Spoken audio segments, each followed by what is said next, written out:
Selamat pagi, siang maupun malam Bapak Ibu dosen, mata kuliah kakak yang terhormat. Pada kesempatan kali ini, kami dari kelompok major 2 dan 9 ingin mempresentasikan hasil dari makalah empiris kami yang berjudul Analisis Long Term Debt Financing dan Exchange Rate Risk Management di Perusahaan Adidas. Nah, anggota kelompok kami ini sesuai dengan urutan presentasinya. Yang pertama ada Bunga Afi, lalu ada saya sendiri, Aisyah Safira, ada Muhammad Rian, Sandi Jocelyn, Selin Nathanael, Tabita Yohani, Ricky Kean, dan Yolanda Putri.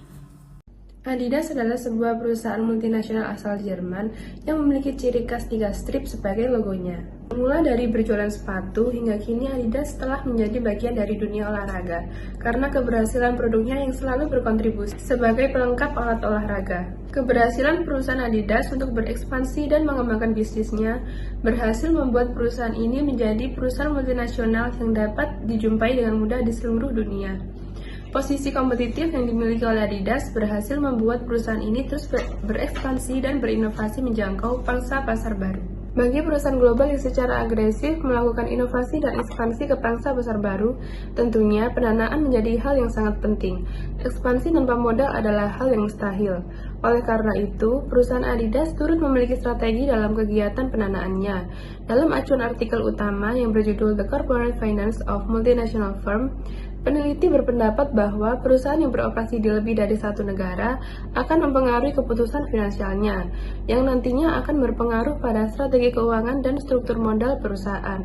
Dengan demikian, hal tersebut turut diimplementasikan oleh Adidas sebagai perusahaan multinasional yang memiliki cakupan luas dan ekspansi investasi bisnisnya. Perusahaan Adidas memiliki strategi utama yaitu memperkuat brand dan mengimprovisasi posisi kompetitif mereka di pasar persaingan. Strategi ini linear dengan strategi keuangan perusahaan, yaitu improvisasi berkelanjutan dalam rencana keuangan yang berakibat pada peningkatan profitabilitas berkelanjutan. Dan strategi tersebut yang mempengaruhi strategi Adidas terkait perencanaan pendanaan perusahaannya. Untuk teori yang kami gunakan ada 4. Yang pertama ini adalah struktur modal, yaitu pengaturan uang pokok dalam menjalankan usaha dari sumber-sumber yang berbeda untuk jangka panjang perusahaan. Nah, struktur modal atau capital structure ini berkaitan dengan kombinasi saham ekuitas, modal saham preferensi, surat utang, pinjaman jangka panjang, laba yang tertahan, serta sumber dana jangka panjang lainnya yang berhasil dikumpulkan oleh perusahaan untuk membiayai aset perusahaan. Lalu ada juga yang kedua ini debt financing, di mana hal ini adalah perolehan sumber pendanaan eksternal yang berasal dari liabilitas, seperti utang bank maupun menerbitkan surat utang. Nah, dengan debt financing ini, perusahaan memiliki kewajiban untuk membayar kembali ketika jatuh tempo. Lalu ada yang ketiga, yaitu pecking order theory, di mana pecking order theory adalah sebuah teori yang menjelaskan tentang urutan preferensi perusahaan dalam menentukan struktur modal, sehingga perusahaan ini dapat mencapai titik yang optimal. Nah, teori ini menyatakan bahwa perusahaan ini cenderung akan memilih sumber pendanaan internal lebih dahulu, kemudian barulah eksternal. Nah, ketika harus mendapatkan sumber pendanaan eksternal, liabilitas, kemudian ekuitas adalah urutan yang cenderung dipilih oleh perusahaan secara berturut-turut. Lalu ada yang keempat, yaitu risiko likuiditas. Nah, ini adalah risiko yang memungkinkan perusahaan mengalami ketidakmampuan membayar kewajiban karena keterbatasan sumber daya pada saat jatuh tempo. Nah, ketika perusahaan ini mengalami gagal bayar serta tidak mampu untuk membayar kewajibannya sesuai dengan jatuh tempo yang ditentukan, hal ini disebut perusahaan tidak liquid. Nah, untuk solusi teoritis yang kami gunakan, di mana sebagai perusahaan multinasional yang masih berambisi untuk terus berekspansi, tentunya perusahaan ini kan membutuhkan biaya yang untuk modal dan untuk pendanaan. Nah, biasanya pendanaan dari sumber internal aja ini tidak cukup untuk membiayai seluruh kegiatan dari perusahaan. Nah, oleh karena itu, perusahaan ini bisa memanfaatkan sumber eksternal untuk mendanai perusahaan. Nah, sumber eksternal ini biasanya bisa berupa dua, yaitu liabilitas maupun ekuitas. Nah, liabilitas ini dapat diimplementasikan berupa meminjam uang dari bank atau menerbitkan surat berharga atau obligasi. Sedangkan kalau ekuitas ini dapat diimplementasi dengan perusahaan ini menerbitkan saham atau kepemilikan perusahaan di pasar modal. Nah, tentunya kedua hal ini harus memiliki proporsional yang sesuai, yang mana dapat disesuaikan kembali dengan kondisi perusahaan dan kapabilitas perusahaan. Nah, karena struktur modal ini nantinya akan berpengaruh besar untuk perusahaan, maka setiap strategi pendanaan yang hendaknya akan diambil ini haruslah dipertimbangkan dulu setiap resikonya. termasuk konsekuensi jangka panjang serta keuntungan yang didapatkan. Nah, keuntungan yang didapatkan ini harus minimal sekali, harus sepadan dengan risiko, atau lebih baik harus lebih besar daripada risiko yang mungkin terjadi. Karena dengan kita dapat meminimalisirkan risiko, maka perusahaan ini dapat memaksimalkan sumber pendanaannya serta dapat mengoptimalkan keuntungan setinggi-tingginya dengan risiko yang mungkin di titik toleransi tertentu. Baik, untuk rumusan masalah yang pertama, bagaimana struktur modal yang dianggap paling efektif oleh Adidas? Struktur modal berkaitan dengan kombinasi saham, ekuitas, surat utang, pinjaman jangka panjang, serta sumber dana jangka panjang lainnya yang berhasil dikumpulkan oleh perusahaan untuk pembiayaan aset perusahaan. Struktur modal merupakan masalah terpenting dalam pengambilan keputusan pendanaan perusahaan, karena keputusan yang bijak dapat membuat perusahaan mempertahankan struktur permodalan yang optimal untuk meminimalkan biaya modal. Keputusan pendanaan akan berkait erat dengan struktur modal, karena keputusan pendanaan tersebutlah yang akan membentuk modal perusahaan, di mana hal tersebut menjadi bagian penting dalam pembentukan nilai perusahaan. Pendanaan perusahaan dapat diperoleh melalui dua sumber, yaitu liabilitas dan ekuitas. Kedua hal ini harus membentuk porsi yang proporsional yang disesuaikan dengan kebutuhan dan kondisi perusahaan. Selanjutnya, untuk mendapatkan pendanaan dari pihak eksternal, terdapat dua komponen yang dapat mempengaruhi struktur modal, yaitu liabilitas dan ekuitas. Salah satu pendanaan yang dapat diperoleh melalui liabilitas adalah dengan menerbitkan obligasi. Obligasi adalah surat utang yang diterbitkan oleh perusahaan. Sedangkan salah satu pendanaan yang dapat diperoleh melalui ekuitas adalah menerbitkan saham. Perusahaan dapat melakukan initial public offering perusahaannya ke pasar modal. Dengan demikian, maka kepemilikan perusahaan dapat diperjualbelikan oleh masyarakat secara umum. Lebih lanjut, dalam pecking order teori dijelaskan kecenderungan perusahaan terkait kegiatan atau aktivitas pendanaan. Teori ini menyatakan bahwa perusahaan cenderung untuk memilih sumber dana internal terlebih dahulu, kemudian sumber dana eksternal. Sumber dana eksternal yang dipilih juga bisa secara berturut-turut obligasi, kemudian baru menerbitkan sekuritas ekuitas sebagai alternatif terakhir. Hal tersebut dikarenakan penggunaan sumber dana internal tidak membutuhkan pengungkapan beberapa informasi terkait dapur perusahaan kepada masyarakat luas. Namun kenyataannya, sumber dana internal seringkali tidak mampu untuk membiayai seluruh biaya yang dibutuhkan oleh perusahaan, baik secara operasional maupun pengembangan investasi ekspansi. Ketika terdapat defisit pendanaan internal, maka perusahaan akan beralih kepada pendapatan pendanaan eksternal.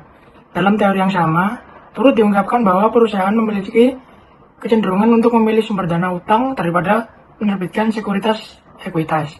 Pecking order teori berpendapat bahwa penerbitan surat utang atau obligasi seringkali dianggap sebagai kabar baik bagi investor. Hal tersebut dikarenakan ketika perusahaan menerbitkan surat utang, berarti ada prospek dan kepercayaan diri dari perusahaan untuk dapat membayarnya di masa depan. Kemampuan untuk membayar di masa depan inilah yang dinilai oleh investor sebagai prospek baik perusahaan, terutama pada peningkatan profitabilitas dan kesehatan keuangan perusahaan. Sebaliknya, beberapa investor berpikir bahwa penerbitan ekuitas di pasar modal dianggap sebagai cara cepat bagi perusahaan untuk mendapatkan biaya atau modal tambahan tanpa risiko, dan kewajiban harus membayar kembali di masa depan. Selanjutnya ada fokus pendanaan Adidas. Mengacu pada pecking order teori, Adidas memanfaatkan pendanaan eksternal untuk mendukung ekspansi bisnisnya. Berdasarkan annual report 2023, perusahaan lebih memprioritaskan penerbitan obligasi daripada ekuitas. Pada September 2020, Adidas pertama kali menetapkan harga untuk obligasi berkelanjutan, sejalan dengan rencana keberlanjutan jangka panjang perusahaan. Obligasi ini dipandang efektif untuk menjaga likuiditas, mendukung operasional, serta meningkatkan profitabilitas. Selanjutnya ada struktur pendanaan. Laporan tahunan menunjukkan bahwa sebagian besar pendanaan Adidas berasal dari Eurobonds, obligasi internasional dengan bunga rendah. Reputasi baik Adidas mempermudah penerbitan obligasi jangka panjang yang selalu diminati oleh investor. Meskipun masih menerbitkan ekuitas dan rutin membagikan dividen, obligasi tetap menjadi strategi pendanaan utama karena lebih efektif dan meningkatkan optimisme perusahaan untuk terus bertumbuh, dengan kewajiban utang yang mendorong fokus pada profitabilitas dan keberlanjutan. Performa likuiditas perusahaan Adidas berdasarkan track record long-term debt financing-nya. Komitmen perusahaan Adidas untuk prioritaskan pendanaan menggunakan penerbitan surat utang adalah untuk menjaga ambisius perusahaan agar terus berkembang dan maju secara profitabilitas bisnis karena sadar akan tanggungan dan utang yang harus dibayar di masa depan. Disampaikan dalam annual report perusahaan bahwa adalah Adidas selalu bertanggung jawab untuk melunasi hutang-hutangnya terlebih dahulu. Kas bersih yang dimiliki oleh perusahaan digunakan untuk aktivitas pendanaan terutama terkait dengan pelunasan obligasi konversi, pelunasan liabilitas sewa, pembayaran bunga, dan pembayaran dividen kepada pemegang saham hukum. Dilaporkan pada tahun 2023, kas bersih yang digunakan oleh Adidas untuk aktivitas pendanaan berjumlah 1,425 juta 2022 2,963 juta dan kas bersih yang digunakan untuk melanjutkan aktivitas pendanaan berjumlah 1,425 juta. Hal ini disebabkan oleh pelunasan Eurobond, pelunasan kewajiban sewa, pembayaran bunga, serta pembayaran dividen pada tahun 2022. Lebih lanjut, rumus untuk menghitung likuiditas adalah membagi antara aset lancar dengan kewajiban lancar perusahaan. Pada tahun 2023, dilaporkan bahwa perusahaan mengalami dan mendapatkan peningkatan kas bersih yang cukup signifikan dibandingkan dengan tahun sebelumnya. Kas bersih yang dihasilkan dari aktivitas operasi berjumlah 2,630 juta pada tahun 2023. Sedangkan kas bersih yang dihasilkan dari aktivitas operasi yang diputar kembali adalah 2,630 juta dengan 3,94 juta kas bersih yang digunakan. Pada tahun 2023, kas bersih yang digunakan untuk aktivitas investasi mencapai level 450 juta diberikan dengan kas bersih sebesar 495 juta yang dihasilkan pada tahun 2022. Perkembangan ini terutama disebabkan oleh pendapatan yang terkait dengan divestasi bisnis rebook pada tahun 2022. Dengan demikian, karena Adidas mendapatkan peningkatan kas bersih tersebut dapat digunakan secara positif untuk membayar seluruh kewajibannya serta diputar kembali untuk kegiatan operasional dan investasi. Lebih lanjut, data menunjukkan kalau adanya peningkatan perolehan kas bersih pada tahun 2023, hal tersebut berhasil membuat Adidas mengalami penurunan total uang yang dipinjam dari pihak eksternal. Berikut data di bawah ini. Peningkatan kas bersih yang didapatkan oleh Adidas menghasilkan positif cash flow untuk aktivitas operasional dan pinjaman jangka panjang yang lebih rendah. Kas bersih tersebut diputar untuk kebutuhan operasional, yang mengakibatkan Adidas tidak membutuhkan pinjaman sebanyak tahun sebelumnya. Dapat dilihat dari chart di atas bahwa total pinjaman bersih Adidas pada tahun 2023 menurun dengan cukup signifikan. Dari data di atas tersebut menunjukkan bahwa keberhasilan Adidas dalam meningkatkan profitabilitasnya telah berhasil dilakukan. Prinsip dasar yang digunakan oleh Adidas adalah setiap memiliki kas bersih terlebih dahulu akan distribusikan untuk pemain jelas sebelum digunakan untuk aktivitas lainnya. Kinerja Adidas pada tahun 2023 menunjukkan progres yang positif. Strategi Adidas dalam meminimalisir risiko keuangan perusahaannya itu terutama terkait pembayaran utang jangka panjang, potensi ketidakmampuan dan kegagalan pembayaran di masa depan. Ini akan mempengaruhi skor dan likuiditas perusahaan. Kegagalan pembayaran inilah yang nanti akan berimbas pada kepercayaan investor. Menurunnya kepercayaan investor ini berakibat buruk bagi perusahaan, yaitu menurunnya kemudahan perusahaan untuk mendapatkan bantuan modal dari pihak eksternal.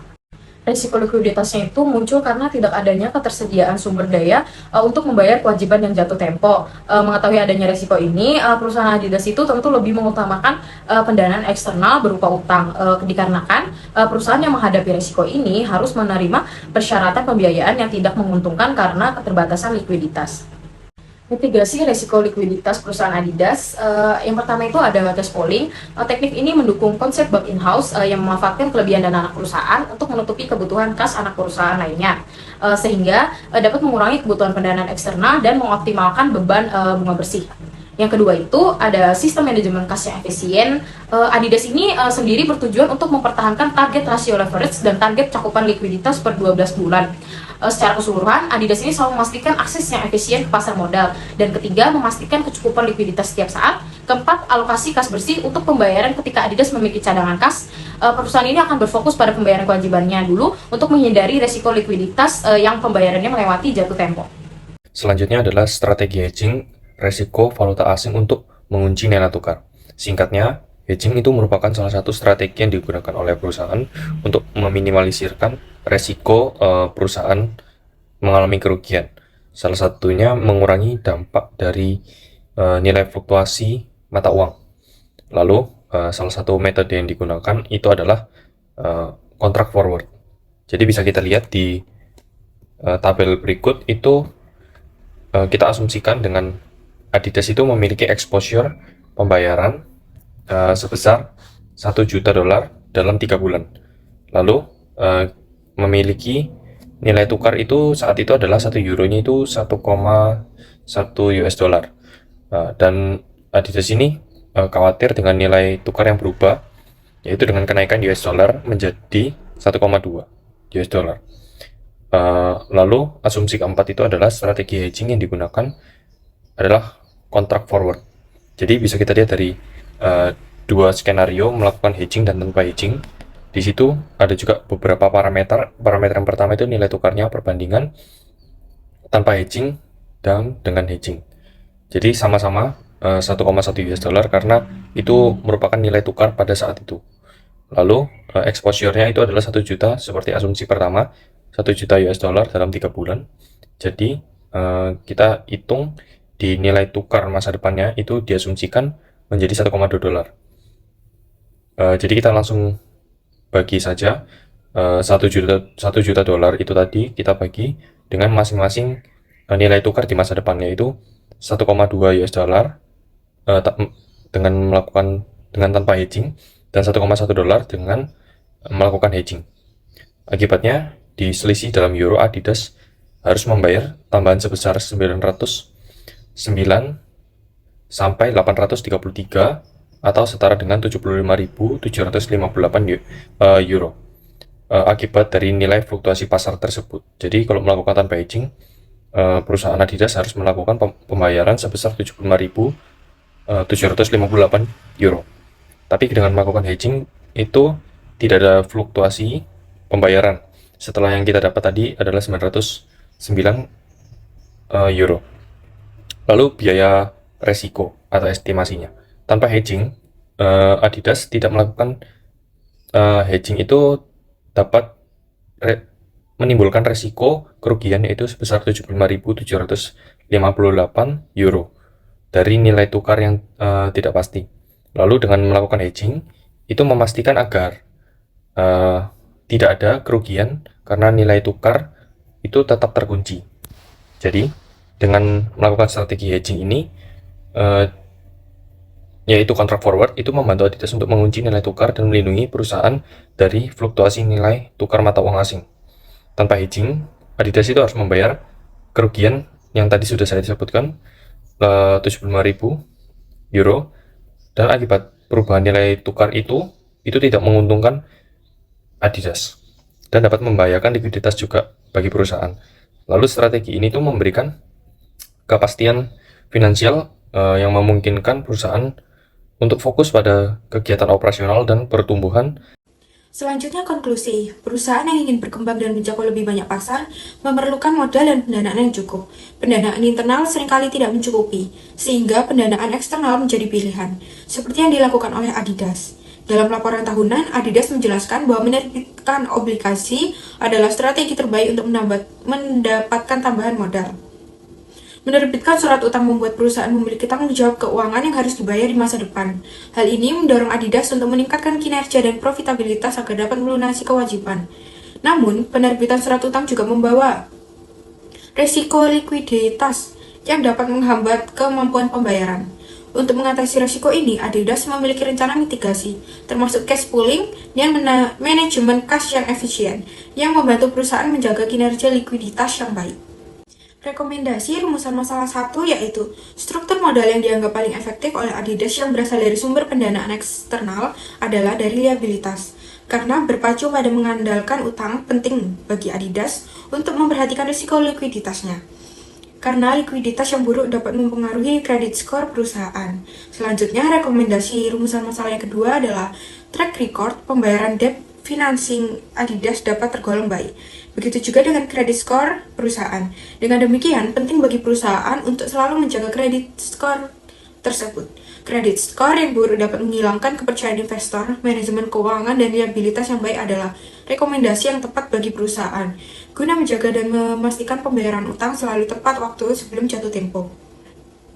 Rekomendasi rumusan masalah yang ketiga adalah terkait seluruh strategi yang sudah dijelaskan pada bab pembahasan, hendaknya wajib dilakukan oleh Adidas secara konsisten akan menciptakan kondisi yang tidak miss walaupun dalam kondisi krisis sekalipun. Pentingnya mitigasi agar kondisi krisis atau kondisi terburuk pun Adidas tetap dapat mengantisipasi dan tidak krisis sumber daya.